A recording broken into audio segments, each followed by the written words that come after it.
Hello and welcome. My name is Seth, this is Sweet Chariot, and welcome to a lovely long evening in a Welsh forest. What's this video about? The Maruki Longbow. I think I'm going to try and talk about how I make these things. And I had to make a few. I made a couple and they both broke. And then I did two video series. I did one on making an ash bow and that broke. Then I did another on making a yew bow and that broke. Did manage to finish that series, but not with the original piece of wood. And then I started a series on making a Maruki. I did the first two parts, about an hour long each, just as you would with any Selfbow. And then I sort of stuttered. I did a whole bunch of work to it and didn't cover it, and sort of made a half-assed, small, short video about some of the stages that I'd covered. I sort of hid them away because I wasn't sure. So I sort of found myself thinking, like, do I know how to make one of these? Should I be making a video about making one if I don't know how to make one? So I went ahead and well, here's the, you go back up there. Here's the one I started the video with, and it works really nice. Let's get this one strung up first and foremost. Well, I got this one more or less finished, and then for some reason I decided to hop on another piece of wood, maybe because it was more or less there. It wasn't going to take much work to get it to a bow. I'll string it like a horse bow. Yeah, this was the first one. Made from common yew, I should note that. This is common yew, this one. The rest of them are Pacific yew. And this one came from a trunk, small trunk be it, but still a trunk, so we get a slightly wider limb. Whereas these three were branches, what, like 3 inches tops? Maybe a little bit more. So yeah, different pieces of wood making different bows. But it doesn't really matter because you should be able to take this design to various woods, be it all the Selfbow woods probably, and it should work as long as it's been made correctly. So that's what I had to do. I had to hammer this out with myself. Is like, do I actually know how to make one of these? Let's check that shape quick. Very similar to the unstrung shape of this one. So yeah, the short answer to this is it's like making any other Selfbow, except you make one limb long and one limb short. You make this limb twice as long as this one. That is the short answer. Bye. Thanks for joining me. No, it is that simple, but at the same time, that is difficult to achieve. So there's a couple of things that I've picked up. I sort of deciphered myself and then sort of put into practice a few times. I've been able to, this is the beauty of this, I've been able to play around with different tweaks. Although with Selfbows, you sort of work into the limitations of each piece of wood. Part of the reason why I stopped with this one, because I picked up a crack while recurving it. I think it was this one? Yes, it was this one, because we had this knot here. It stressed the limb while I was trying to reflex it and create a crack. So a bit of, and I can talk about the birch bark now as well. So I've used a bit of birch bark on that. And then saw that it caused backset. It changed the tiller. So I then went ahead and put more birch bark on there. Did I do this one first? I think I did this one first. I wasn't sure whether I wanted to do it to this one or not, because it was working with its patch. It was working okay. The backset wasn't all that bad. In fact, it was working fine just with its crack exposed. So yeah, not a problem structurally, but visually, aesthetically, we could do better. And I think, don't do that, I think the birch bark is very aesthetically pleasing. Now the sun's still behind the cloud. There's a lovely ray of sunshine coming through here. Hopefully it will peek out in a second and we'll get the tops of the bows illuminated again. That's the photographer in me. Right, let's shoot this bow. This bow with the top limb twice the size of the bottom limb. So what should that look like? Exactly what you think it should look like. More bend than you think, I think is the trick here. Well, yeah, because I should know. I haven't done any of these in the tillering tree. All of them I've done through feel and looking at the taper on the bow and seeing where it can bend more, where you're likely to get backset from it, the taper not being quite as good as it could be. yeah, I'm sure you could do it in the tillering tree. Something else to mention now is the knocking point. Very important, having the correct knocking point. I've got it set up for the other bows. I haven't shot this one lately, so I'm not sure how well it's going to do. Let's find out. We've got a target pretty close over here. Let's warm them up just a little bit. We're all good. I could have put that target further away. I'm keen not to lose or break any of my arrows. Let's go for this. I think this is around 450 grains, so probably a little bit heavy for this bow. Yeah, I've created an arrow pass here. So when the knocking point was set up well, it was right on that leather there. But angle-wise, you're looking for something more like that. It will change for every bow, but moving the knocking point up and down and where it launches from here is very important with the Maruki. And also a nice solid knocking point, as you might imagine, because you've got a great big misbalance in the string where the knot can easily pick a side and ride up it. So yeah, being nice and tight on the string is very important for good arrow flight. That one hung to the right a little bit. Anyone see if I did catch her there? There is something about this bow which is a bit different from most. Let's shoot one more arrow, then I'm going to reset and sort of talk about how to actually make this thing.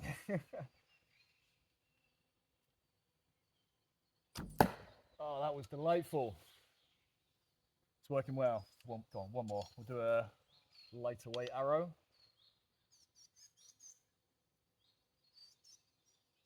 It's working well. Right, how did I start? Because I didn't get a hold of a Selfbow, a Selfbow Maruki Longbow, Japanese asymmetrical longbow before I did this. I had a quick look, but I did not hold one in my hand. I didn't see how it looked, what shapes and dimensions they favor. What I started with was thinking how the bamboo ones work, the composite ones work, which maybe isn't the best idea because they are different materials. But like I said before, it effectively follows the same principles as any other Selfbow, symmetrical Selfbow. So your handle needs to be a certain width. Where your arrow takes off from the bow needs to be a certain width. You're going to need to be a certain depth running up to the handle. And then you need your tapers in place.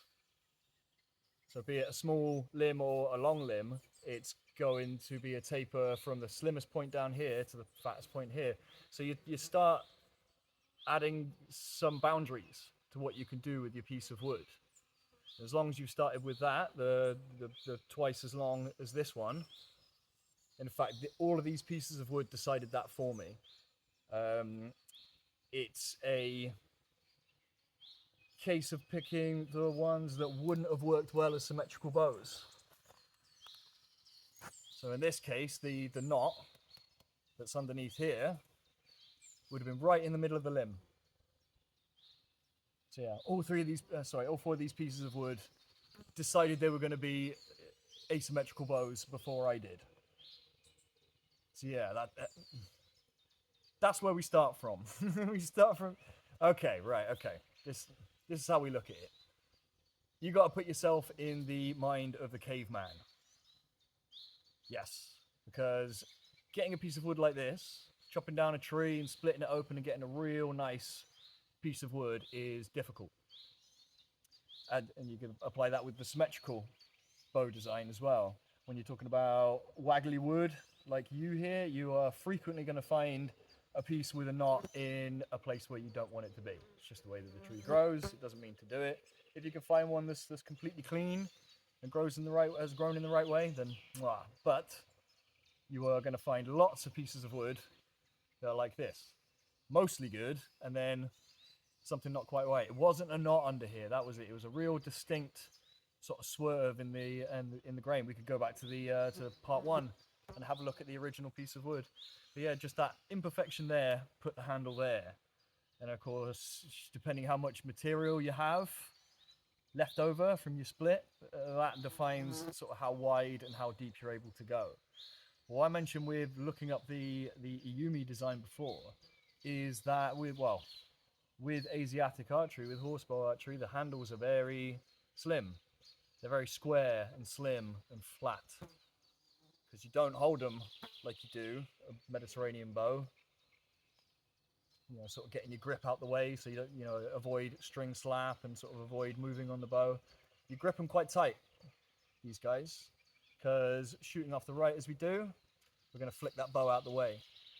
And I've employed a few tricks here to get this done. This is, you know, pretty unique to the Yumi design, I'm pretty sure. I mean, your other bows, be it your horse bows or Mediterranean bows, they all have a central string line. Whereas the Maruki and the Yumi, it's stepped off to the right very slightly. And there's a few ways that you can do that. You can do it at the knock. You sort of do one knock deeper than the other one, and you can drop the shoulder of it down so it, you know, the loop moves in a way that allows the string to fall over to the right very slightly. You can shape it into the limbs or into the recurve of the tips. I found a way just over the last few days whereby you put it into the form in a certain way, just, you know, roll it, sort of barrel roll your bow very slightly so the tip is going away from the direction you want it to move to, and the form will sort of push the limb, twist the limb just very slightly to the right, or in this case the right, because we're shooting off the right. And then what's the last one? The arrow pass. Obviously the piece of wood started this wide. These ones did not. These ones were more narrow. More narrow. Even, you know, I'm trying to retain as much material as I can down to the wedge here, down to the shoulders of the bottom of the limb. Sorry, I haven't got the right terminology of, stay there. That exact area, I'm sure that's got a name. But yeah, we got to come back in to form the handle. And then, because we had enough material, both depth-wise and width-wise, we do a nice little arrow pass in there. Probably go more, actually, but it doesn't need it. Squatting on my knee there. Let's shoot another arrow. Let's shoot an aluminium arrow and see how we get on. Aluminium, obviously being stiffer, you really need to get your technique right. The arrow isn't going to do as much bending for you. So I'll be sure to flick the bow out the way. Something like that. A little bit heavy for this bow, I think. All of these are coming in around 30 pounds. Let's have another one. Shoot through the grass there, it's fun. So what's this one called? This one is called Hacker. And it works. It's a birch bark backed common yew asymmetrical Maruki Selfbow. And it'll be going up for sale soon. Ooh, let's try another one. So yeah, I got sort of most of the way through making this one. I was like, yeah, I'll start on another piece of wood. I got another Maruki bow, Maruki stave, looking straight at me, and it won't take much time to get it bending. Look at that. It's been shot a couple of times. If the tiller was bad, it would be taking back set. Back set being your limb bending back and staying there. I mean, after shooting a whole bunch, shoot it like 100 times, it could well have back set more than what it's done here. But the birch bark seems to help fight against that.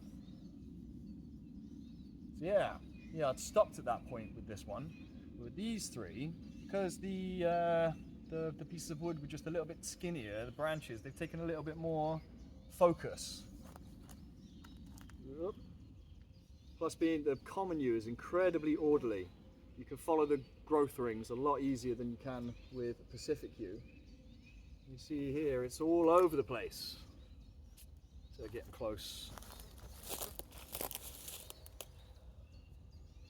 And it is beautiful. See, I could birch bark back these ones as well, but they're just too pretty and they're working just fine. There's oak tips on there. Get down the light, see that there? Hopefully you see that there. Is that the sun coming back out? Just a little bit, yes. making the fox gloves look lovely. Right, which one should we do? Let's do the other birch bark backed one next. I'll do them one by one. I'm trying to make this video too long. Is that right? That is right. Get on there. This one is called Shirokiba. Apologies for my pronunciation there. I believe that means white fang in Japanese. Whoa. White fang for its bone tips. Obviously, also birch barked. I have heated and shaped this one a little bit since I backed it. We've got a little bubble that just needs gluing down. That was already bubbling like that. I think we're still okay. Yes, this one was very light indeed. Got to maybe under 20 pounds. It was very light. So I figured I had nothing to lose. Might as well. A bit of bubbling on the back there as well. Be able to fix that, it's okay. Yeah, might as well go ahead and give the birch bark backing a try, is what I thought. What could we lose? Just increase the draw weight of the bow, hopefully. Which is exactly what we did. I'll do the lightest arrow I've got for its warm up. Same knocking point again as the last one. There's the angle we got on the arrow. It's not quite, or is it? Nah, it would be 90 degrees from the string. Oh, it's yeah. Yeah, you can see it really well on this one. Once you have the top limb bending twice as much as the bottom limb, it very naturally adopts that angle on the handle. Leans forward just very slightly. Obviously a symmetrical bow would be more like this, wouldn't it? So you're looking for that sort of angle from the string to the bow. And it changes before I shoot this. If you use different width arrows, that angle changes. And the spine, excuse me, I wandered out into the forest without a drink, so if my throat gets dry, I do apologise. Yeah, with a thicker arrow, you increase, that one's nicely bent, isn't it? Yeah, you increase the amount of bending that the arrow has to do as well. These are things that you can take into account. So I think this is why the holly arrow worked so well. It is stiffer while being narrower than hazel here, although hazel is an extremely versatile arrow material. You can go nice and light. Like that one. Yeah, I think this one is not quite 30 pounds. I think this is just under. Because the rest of them, shooting that 290 grain arrow, they kick, they shock, which suggests that they are too strong for that, whereas this one is not too bad. I think when I was shooting it earlier, it did shock. Yeah, I probably didn't pull that to full draw just then, so it wasn't giving it its full poundage, but at full draw, I think this one is just scraping 30 pounds. That's pretty good speed. It's definitely better than it was. It's nice and calm as well. Let's shoot an aluminium. Oh, these are fresh knocks. Today's been a good day. I swung by the archery shop and dropped off a plaque with my with Sweet Chariot brand on there, my contact details, and also Dryad, the symmetrical birch backed bow that you may have seen in some of my other videos. Yeah, those guys have been ace. They've been really kind to me, and now hopefully they're going to help promote the brand, which is very cool of them. So I should help promote them. Wales Archery Specialists. They're going to be moving properties pretty soon, but they are excellent lads. They really know their stuff. From traditional bows to modern compound bows.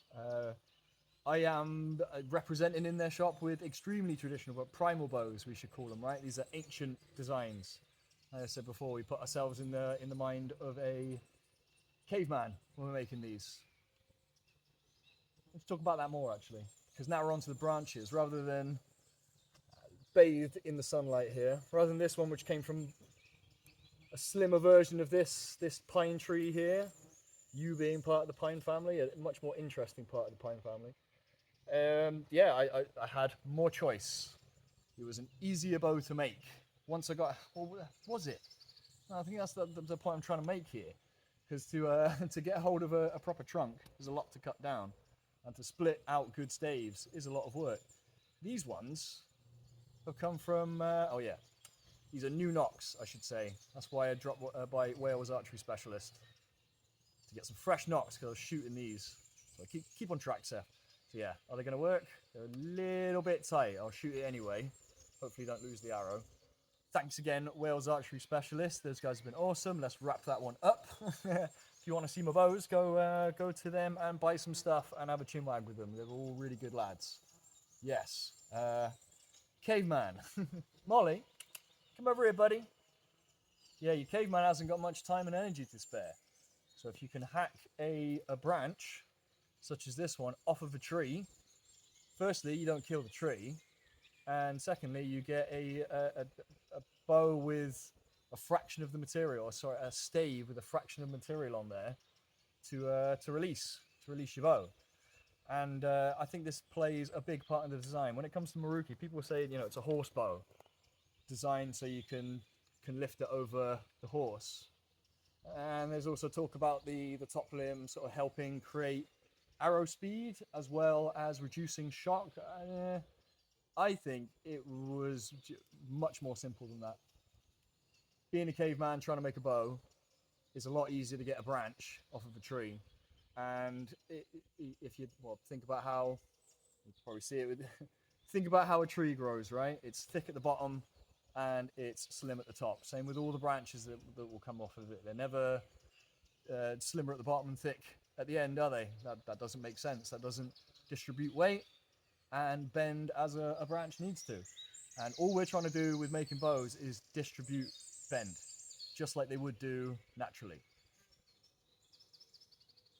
So you work with what the branch has given you already. It's going to be a slightly more dense limb at the bottom, stretched out on the top. And this is what I've noticed about them. The tips end up the same. You stay there, buddy. Yeah, didn't fly great. We'll have to loosen that one up. And then back to what I was saying about the handle. The tips to the handle. Yeah, the tips are the same. And the start of the handle is the same. So that gives you your taper. You could start thicker here and finish thicker here. It doesn't matter. Whatever length you're extending your taper down, that's what it is. Obviously this does it steeper.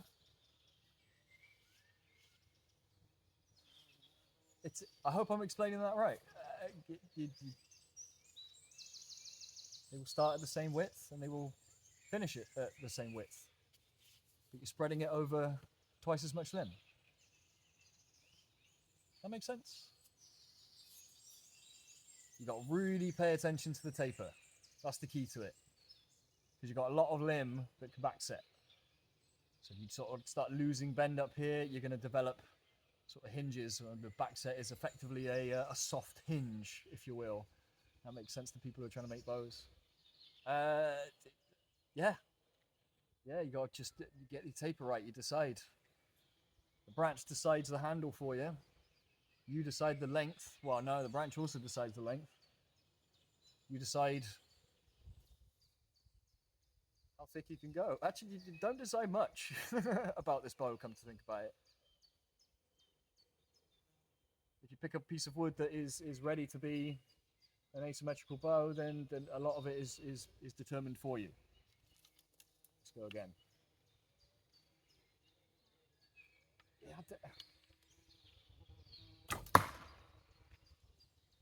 Grouping quite nicely from over here.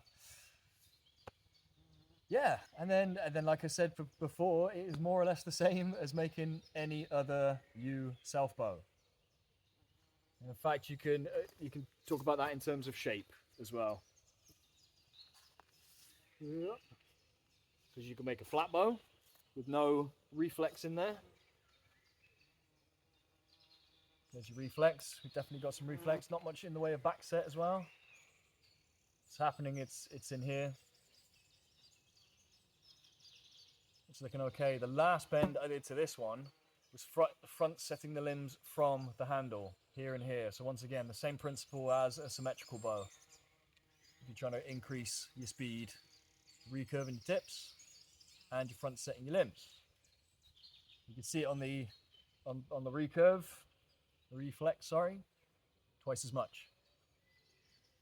It's twice as long, so you've got to spread that reflex over twice as much distance, twice as much limb, sorry, as you would the small one as well. So it's just a little bitty limb, that's all it is. We've got a big daddy long limb and a little limb.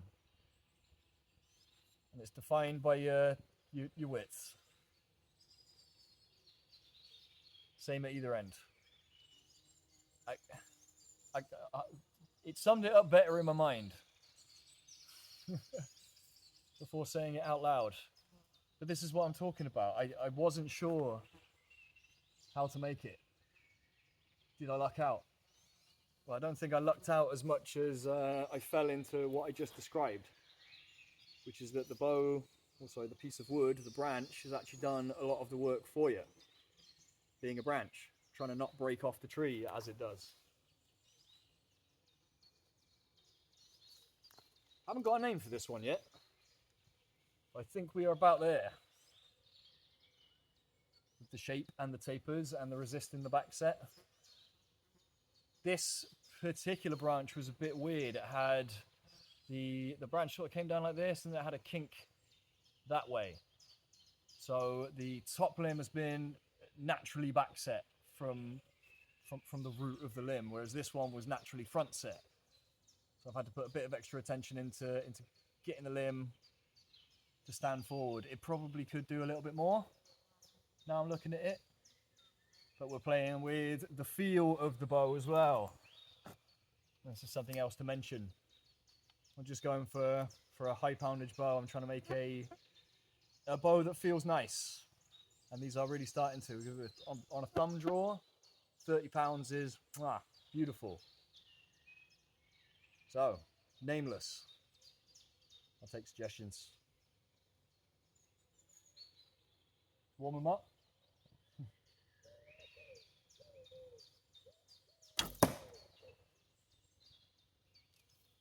Onto my heaviest arrow now. I'll go and fetch those in a second.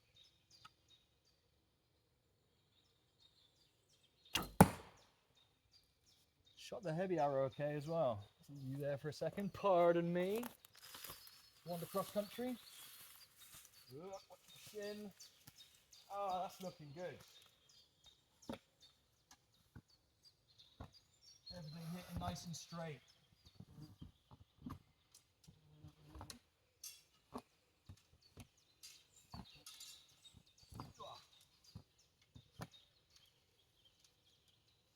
Want the sticks as well. Oosh, oosh.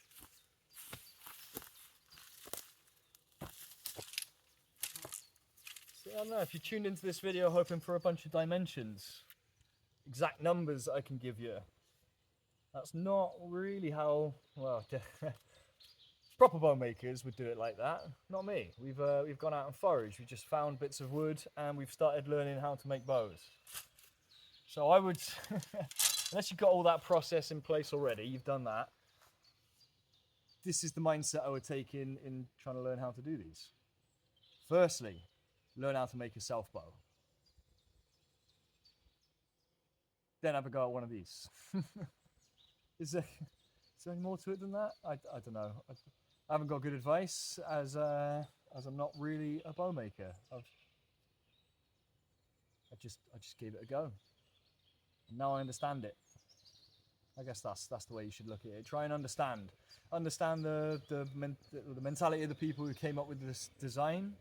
Understand the tree and why they grow like that. Understand what it is you're trying to do when you're bow making, which is that distribute the stress, which is exactly what the tree was trying to do when it was making the branch. So you've just plonked a handle in the spot on the branch that makes the most sense. Yeah, and you're going to see it as well. I had a comment from someone saying on Arashi, the original Arashi, because I'm going to call this one Arashi now. This has taken its place. Arashi is fully snapped. I had a second attempt. It was super long, so I had another attempt at making it shorter, and it didn't work. So the name is now up for grabs again, and this one is very similar, wavy as it is. Stay there. Yeah, let's shoot it again. I'll take this light arrow. See if I can feel that shot. Molly, dude. Buddy, what's this? What's this? Hey, don't ignore me. What have you seen over there? Come on, over here. Over here, dude. Out of the way. Down here. Buddy. Move. Good girl. Please don't ignore me like that. It's very inside. I know you don't want to be hanging around like this. I'm getting given the business by my female dog over there. I bend my arrow slightly, just a little bit. Just bend it back. Cool. What was it saying? Oh yeah, let's shoot. I'm rambling. That shifted. That really shifted. I don't think I even gave it a full draw. So yeah, nameless here. Came from a branch. Oddly shaped branch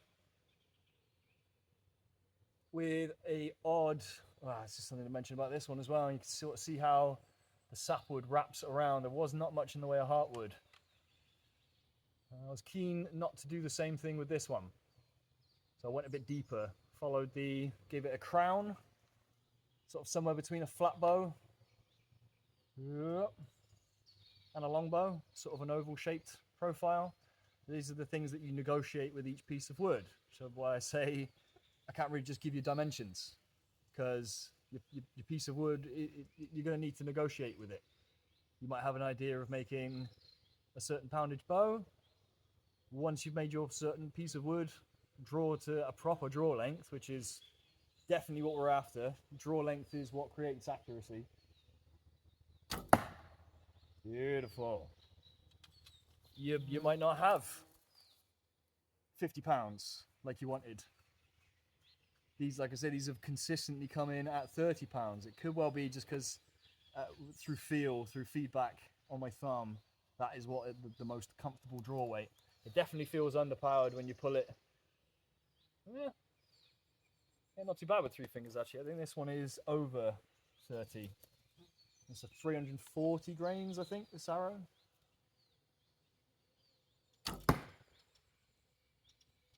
Don't think I hit full draw there. Holly one works nicely. It's a little bit heavier again. I can't remember the weight on this one. A little bit heavier. Yeah, fighting the back set on this one. It's been trickier to taper than this one was, for sure. Molly's eating grass over there, so apologies if you hear her choking. But yeah, let's get the last one shot and get this video wrapped up. If there's been any useful information, I'd be amazed. I'll be pleasantly surprised. At the very least, I can show them off. So yeah, this one may be back setting a little bit more than the other ones in here. But like I say, it'll be a good time to bring up the other one. This one naturally grew with back set in the top limb, whereas this one naturally grew with front set.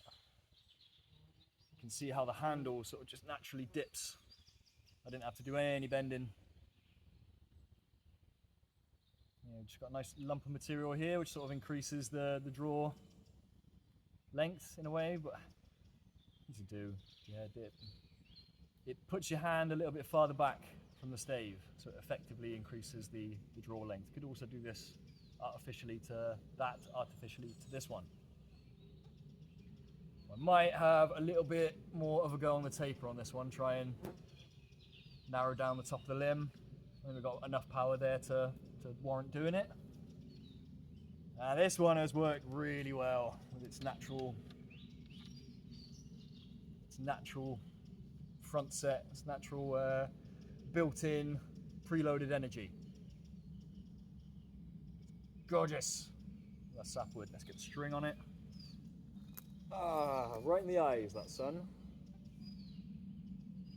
This way up. Oh, that's a lovely head rush, that. Thank you for joining me in the forest, if anyone's still here listening to my ramblings. Yep. Get on there. So yes, this one is called Arashi, which means storm in Japanese. Arashi. Arashi. I'm like I said, not sure of the pronunciations. I'm sorry. Arashi. 3 knocking points set up on here, and they're all getting a little bit messed up. Another branch, another skinny branch, about 3 inches. You can see that on the crown of the bow. Once again, we're somewhere between flat and tubular, like an English longbow. And you can see that deflexed handle in the finished shape of it. It's been nice to have them all side by side and seeing sort of which performs the best and which has the and what shape that has. So you can try and get the other ones to, you know, to match the performance. I'll say you're going to magically invent a whole bunch of poundage from, you know, putting a certain curve in there, but it definitely helps. And it's good to know, you know, when you've made a change that has helped and when you've made a change that has not. Once again, look for that arrow angle. And see, the arrow speed could be marginally quicker, but it's quicker.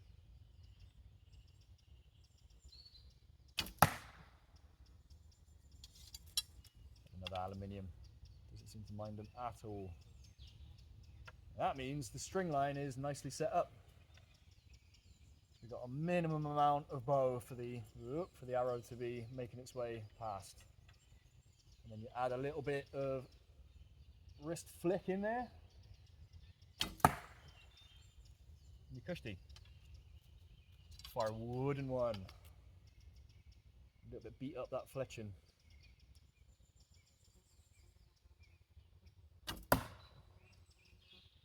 What else we got? Let's go aluminium again.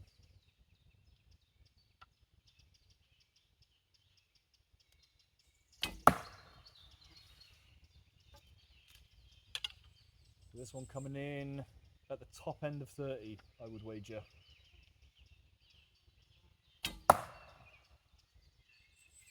Won't bother with the super heavy one, but we'll finish up with this wooden one. Lovely jubbly. So, how to make this bow? Go talk to the trees, and they'll tell you how to do it. Yeah, I guess that's the key to it. All of these were staves with an imperfection that would normally be on an active limb on a symmetrical bow. So you start there. And then the same limitation comes in. You're going to need as clean a belly as you can for each limb. And then depending on how wide your piece is, you're always going to have to come in, what, like 1.5 inches, an inch for your handle, probably close to an inch. And then the combination of putting the limbs over to the side and doing your knocks, so you push your string line over just very slightly.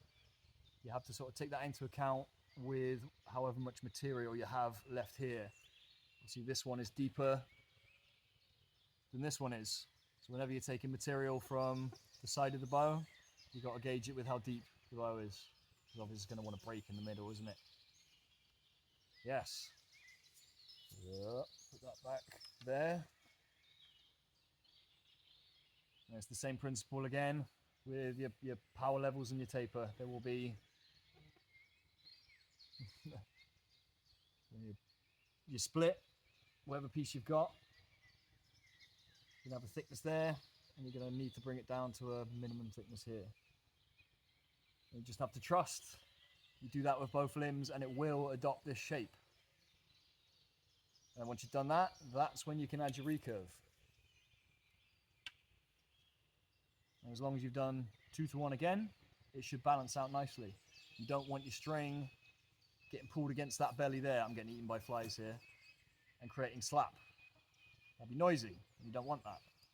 If you want noise, you go get a recurve bow. Then again, you could make these into recurves. You could keep going. So keep front setting that limb, or back set it from the handle and try and take a larger curve. I'm just the same as a symmetrical bow, different. You could take all the different shapes you have with a symmetrical bow and you could try it with asymmetrical bow as well. But I think the deflex reflex works particularly well. And it gives you that iconic shape. Yeah, that's about it really. Go and do them. Try with different pieces of wood. Learn your trees. Learn a bit of history while you're at it. Appreciate how hard it must have been to be a caveman. Trying to feed yourself and survive the seasons. Yeah. I say, I'm getting eaten by flies here. So I am going to knock this one on the head. We got one more arrow there. We got the heavy arrow.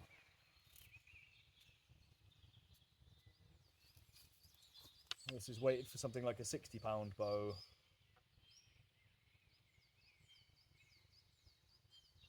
I can still shoot it. Beautiful. Thanks very much, everybody. Thanks for all the comments and the subscribes and the likes. Keep it coming. Yeah, like and subscribe if you haven't already. I would continue to try and improve my content, but I have lost a lot of mental energy doing this. Yeah, I'm trying to make a living from making these things. I've been trying to build the brand and sort of investigate ways of selling these, if there is a way to sell these which is going to be viable. But you folks have been very encouraging, so thank you very much. And yeah, get yourselves to Wales archery specialists, who's also been very encouraging, and keep loving the forest, because we need to get in contact with the natural world real quick. Rediscover those roots and start doing things differently. Start appreciating and valuing different things. This is a great place to start. Hit that reset. Thanks again, everybody. I'll catch you in the next one.